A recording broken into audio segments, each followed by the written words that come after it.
A propósito de lo que estamos estudiando desde la última clase, la cosmovisión bíblica, yo tengo que compartir con ustedes que hace unos días tuve el privilegio, la oportunidad de cumplir un sueño que tenía como fotógrafo, que era poder interactuar con la etnia indígena, el pueblo Yanomami. Y pude hacerlo, y una de las cosas que más me llamó la atención y que la puedo utilizar a manera de introducción en este estudio que vamos a realizar, es que cuando tú entras a ese chabono, que es una comunidad, ellos crean como una estructura comunitaria donde todas las familias viven y en el medio tienen como una plaza, pero todos interactúan unos con otros. De inmediato tú te das cuenta que ellos tienen una cosmovisión totalmente distinta a la que el mundo civilizado, como ellos llaman, lo tienen. Todo para ellos es completamente diferente. Y nosotros hablamos en el estudio pasado que una cosmovisión es una visión, una concepción global del universo. Es como interpretamos el mundo. Y ellos, por ejemplo, tienen una cosmovisión que podríamos decir que es animista. La cosmovisión animista es la que dice que detrás de cada elemento hay un espíritu. Por ejemplo, el espíritu del sol. Ellos creen que el sol tiene un espíritu. El río tiene un espíritu, la selva tiene un espíritu. Sus sacerdotes son llamados chamanes, y los chamanes, para poder viajar a tener un encuentro espiritual, consumen una sustancia alucinógena que se llama yopo, y a través de ese momento que para ellos es sagrado, ellos pueden interactuar con los espíritus y pueden incluso espantar demonios, curar enfermedades, etcétera, etcétera. Obviamente estamos hablando de una cosmovisión diferente, pero lo que yo saco a colación, esta vivencia que tuve, que fue enriquecedora, hablando en mi dominio fotográfico documental, porque yo me impacté al ver esa cosmovisión tan distinta a la que nosotros tenemos. Ahora, ya entrando nosotros en materia, nosotros como creyentes tenemos que comprender que la cosmovisión de un creyente no está basada según su propia interpretación. No es lo que uno cree, no es lo que uno piensa o la filosofía a la que uno ha llegado, sino es lo que la Biblia dice. Nosotros tenemos que tener una cosmovisión bíblica para poder interpretar el mundo y las cosas que suceden en el mundo. Es más, es saludable, te fortalece en paz, en paciencia, si tú entrenas la cosmovisión bíblica, porque en el mundo nosotros tendremos aflicciones, pero confiamos en que nuestro Maestro venció el mundo. Ahora bien, para interpretar la obra de Dios en el mundo, debemos comprender 4 temas principales. Los desarrollamos la clase pasada.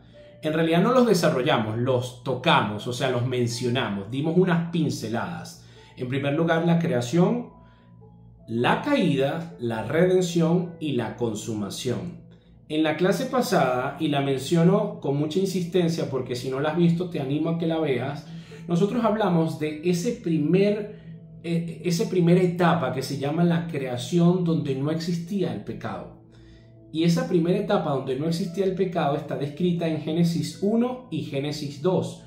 Ahí vemos cuál fue el diseño original de Dios para nosotros, que fuimos creados a su imagen y semejanza, que por cierto somos la única creación que tiene la imagen y semejanza de su creador. La Biblia nos revela que ni siquiera los ángeles, ni los arcángeles, ni ningún ser angelical ni terrenal poseen lo que el ser humano tiene, la imagen y semejanza de Dios. También nos dice estos primeros 2 capítulos del Génesis que fuimos creados para ser regentes de la creación, para administrarla, para cuidarla, para gobernar. Y también nos habla de cuál fue el propósito por el cual Dios nos creó. Y creó al ser humano para que proyecte la gloria de su creador. Esa es nuestra meta principal, proyectar la gloria de nuestro creador. Nos habló de límites, porque a través de respetar estos límites garantizaba nuestra obediencia y nuestra dependencia a nuestro creador. Vivíamos en una etapa de inocencia de inmortalidad, pero conversando y dependiendo siempre con Dios. Ahí encontramos el diseño original, pero resulta ser que hubo un proceso que conocemos como la caída, la desobediencia de los hombres a lo que Dios mandó. Y hoy vamos a entrar en materia y a profundizar en lo que es la caída para que nosotros podamos asentar bien esto en nuestra cosmovisión. Porque un mundo caído no responde a Dios. Es más, en este tiempo donde conmemoramos la Semana Santa, podemos recordar que un mundo caído no responde a Dios, sino más bien crucificó a Cristo. Y crucificó a Cristo porque rechaza el diseño de Dios. Y rechaza el diseño de Dios porque tiene una mente embotada, una mente depravada, una mente carnal. Esto es la caída. Y en la caída nosotros necesitamos urgentemente la intervención divina. Desde los profetas del Antiguo Testamento hasta el libro del Apocalipsis, nosotros podemos ver cómo el ser humano únicamente puede salvarse a través de una intervención divina. Por esta razón, querido amigo, tu familiar, tu amigo, tu hijo no responde positivamente al Evangelio. No sé si te ha pasado que muchas veces tienes la buena intención de compartir la palabra de Dios con personas, pero no responden positivamente.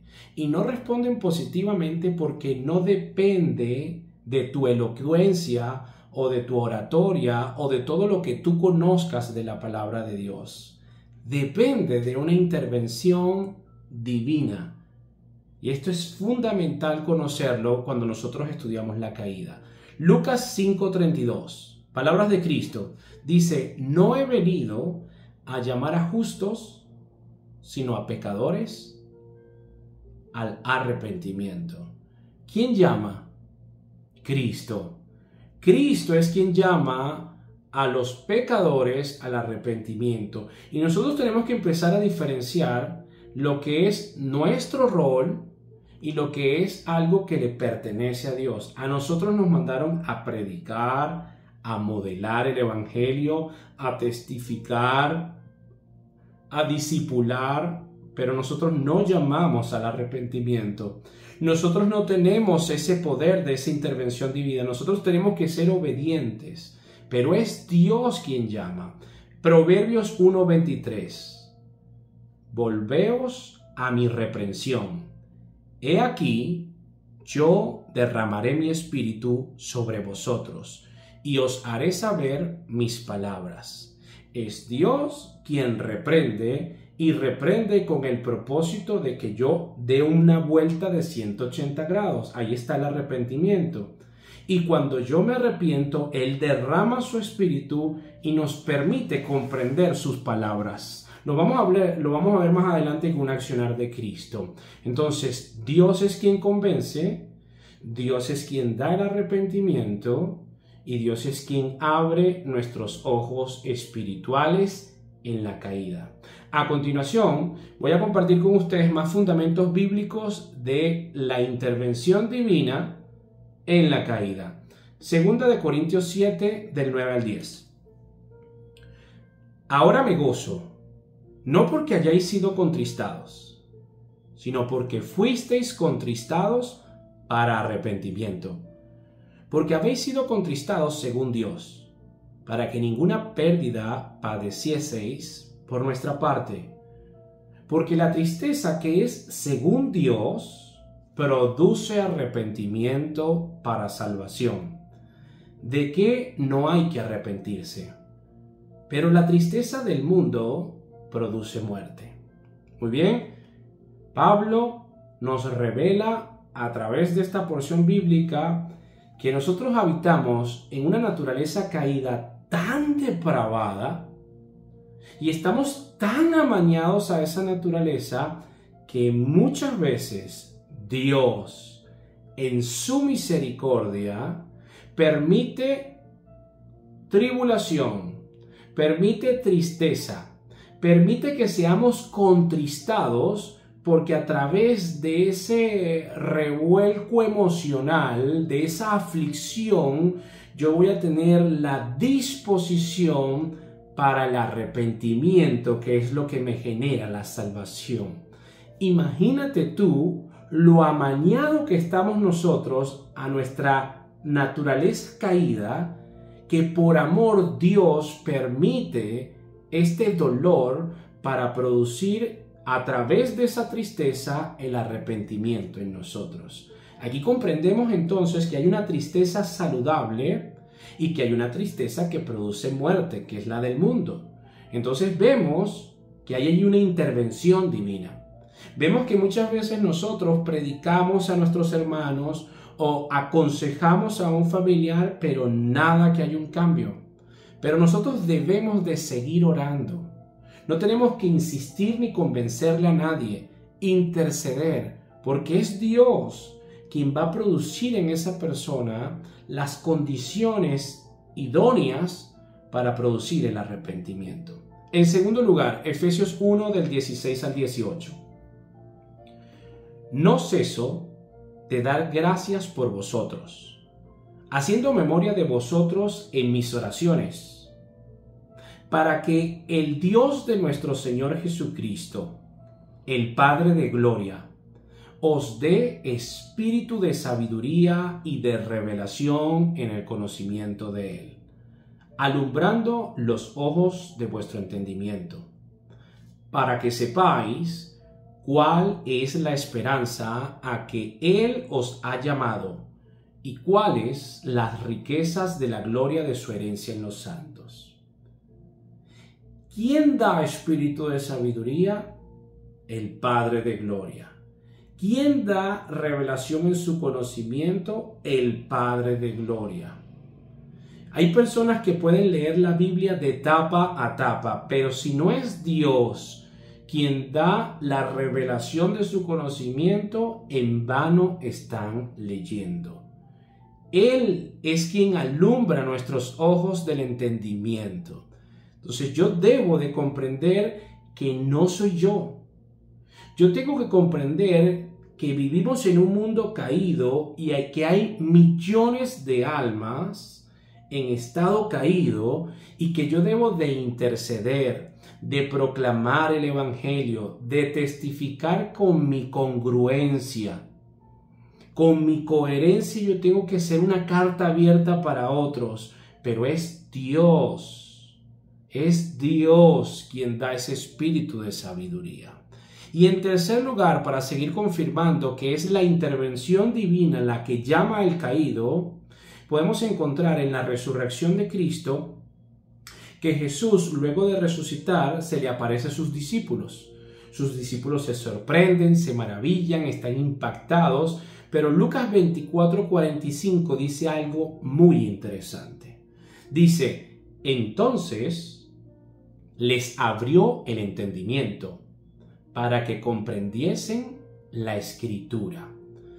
Cristo, antes de morir, en varias oportunidades les dice a sus discípulos, es necesario que estas cosas acontezcan.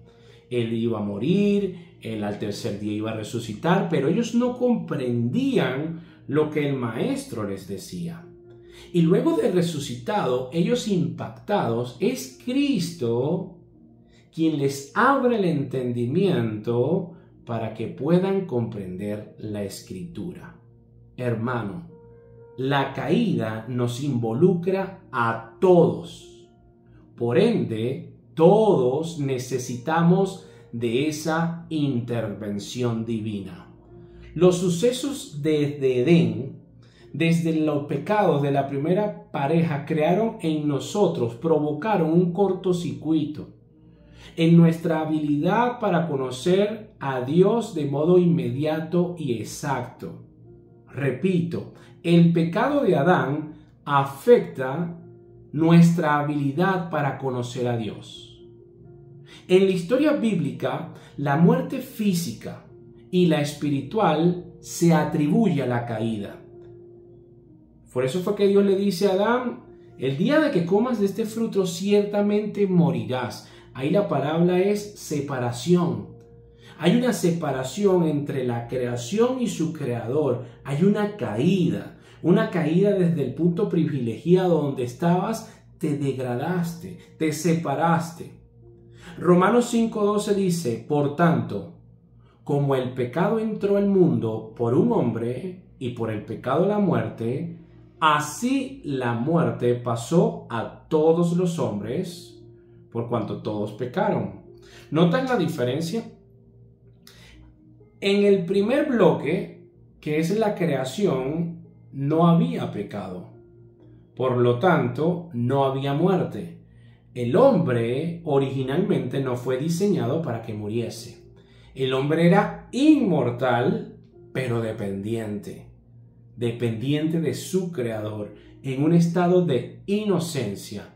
Entró el pecado, hubo un cambio en nuestro planeta. ¿Por qué? Porque involucró también a la tierra y a los animales. Salieron espinas y cardos, los animales tuvieron ferocidad, hubo una cadena trófica, nosotros empezamos a envejecer, empezamos a morir. Nada de esto fue el diseño original de nuestro Creador. Pero esto es producto de la caída. Y después de la caída, todos los seres humanos tienen desde que nacen una inclinación hacia el mal. Dice el Salmo 51:5, he aquí, en maldad he sido formado, y en pecado me concibió mi madre. Desde pequeño, lo hemos dicho en muchísimas oportunidades, tú a los niños no les enseñas a portarse mal, porque ya saben, son rebeldes, desafían las autoridades, manipulan, mienten, no obedecen, retan. ¿Qué demuestra todos estos síntomas?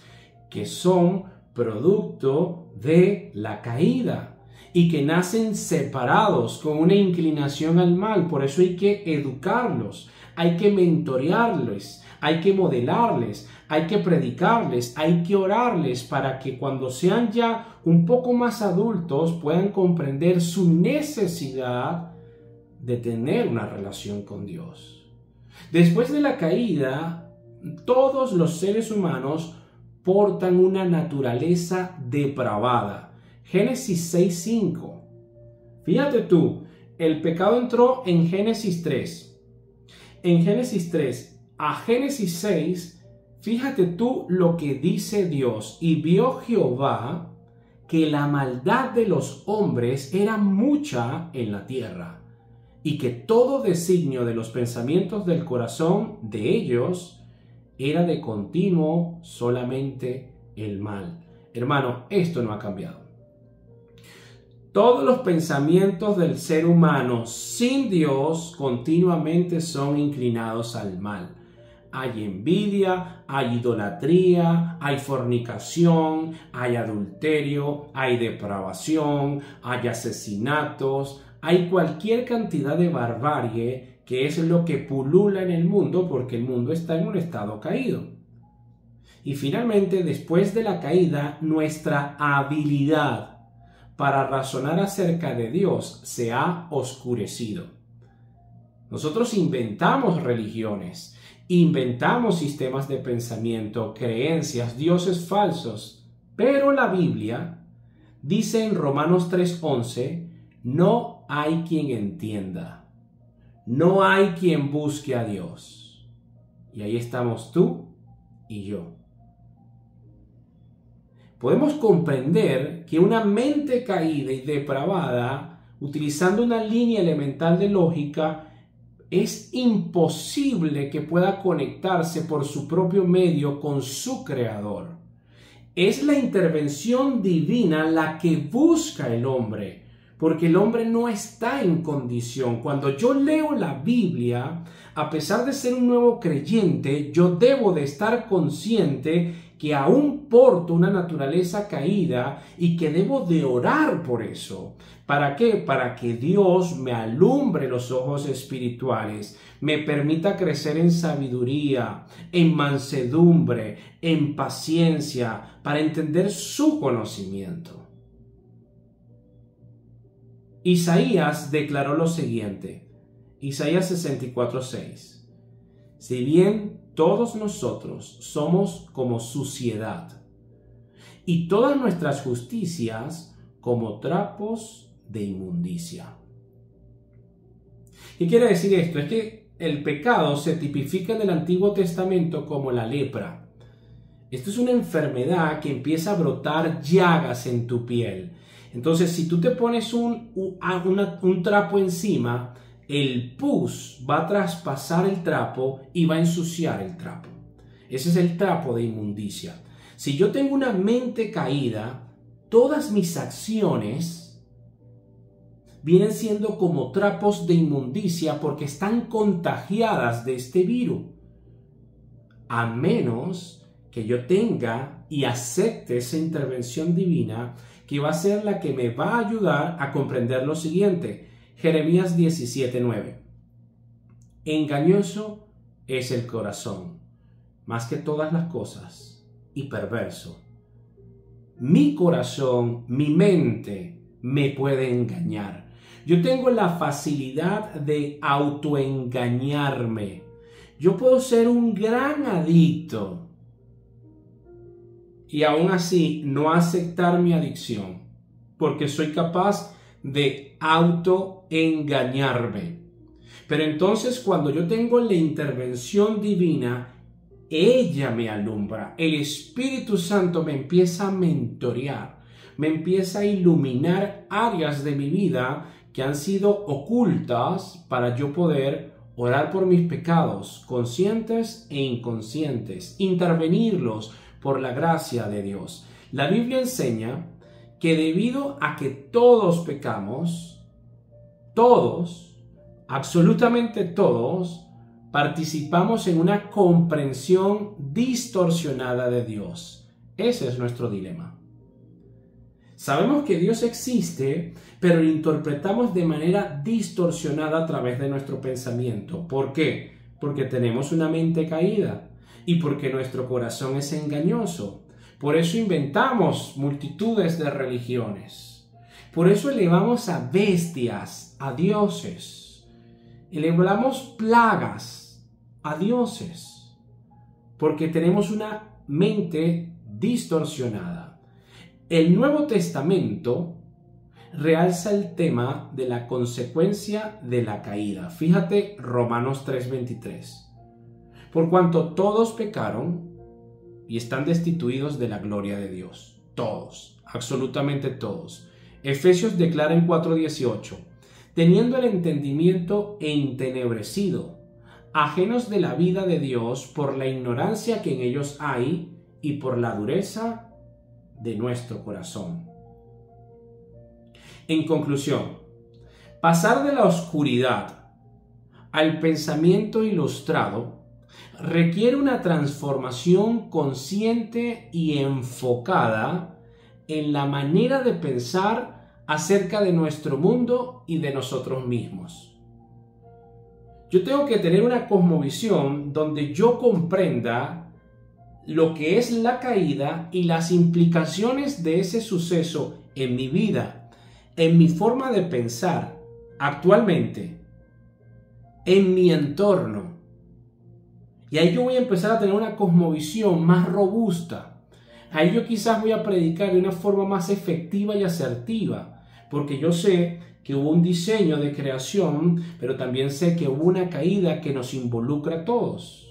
Entonces yo debo de orar para que Dios brinde su intervención divina por mi vida diariamente, por los nuestros diariamente, porque el Señor lo dijo, separados de mí nada podemos hacer. Yo puedo ser un creyente y puedo tener una vida de oración, pero si yo me alejo un día, 2 días de la palabra de Dios, si yo me alejo de la comunión con Dios, con mucha facilidad puedo caer en el autoengaño. Puedo empezar a escuchar más a mi naturaleza caída que a la iluminación del Espíritu Santo. Puedo contristar el Espíritu, puedo debilitarme, puedo abrirle las puertas a mis enemigos. ¿Por qué? Porque todos los días debo luchar con esa naturaleza caída. El pecado, o más bien el problema del pecado, afecta nuestra habilidad para conocer a Dios y su voluntad todos los días.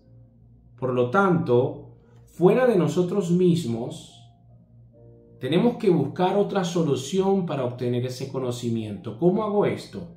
Bueno, aquí hay un libro que es un manual que Dios dejó, que nos alumbra, que nos muestra, que nos revela, que da evidencia tras evidencia. Yo debo de hacer de este libro mi cosmovisión. No es como yo vea el mundo, no es que yo digo, ellos tienen su verdad, yo tengo mi verdad. No es filosofar, no es crecer en cultura, es hacer de ese libro mi cosmovisión. Y esas convicciones que están en ese libro son las que van a sostener mi vida. No es lo que yo creo, porque lo que yo creo puedo cambiar, pero el libro no cambia. Esto es una convicción. La convicción no cambia. La convicción me sustenta. La convicción me rescata. La convicción fortalece en mi debilidad. Me fortalece. ¿Por qué? Porque es algo fuera de lo humano. Este libro es hiperdimensional. Es la voluntad de Dios. Este libro es la respuesta, es la intervención divina a mi vida. Yo necesito del libro, ¿para qué? Para yo poder tener una iluminación, para yo comprender el entendimiento de Dios, para yo saber que Él me llama, para yo saber que muchas veces Él crea escenarios en mi vida que van a afectarme, que van a contristarme, que van a herirme, pero en muchas ocasiones Él permite esos escenarios en mi vida. Dios creador, por su amor, por su gracia, para que yo me arrepiente y ese arrepentimiento me lleve a la salvación. Hermanos, que la gracia y que la paz de Dios esté con ustedes. Estamos terminando de estudiar en parte la cosmovisión bíblica, la caída, lo titulamos La intervención divina. Vamos a seguir estudiando lo que es una cosmovisión bíblica para seguir creciendo en conocimiento verdadero. Y si este recurso fue de bendición para tu vida, te animo a que puedas compartirlo con los tuyos. Dios los bendiga.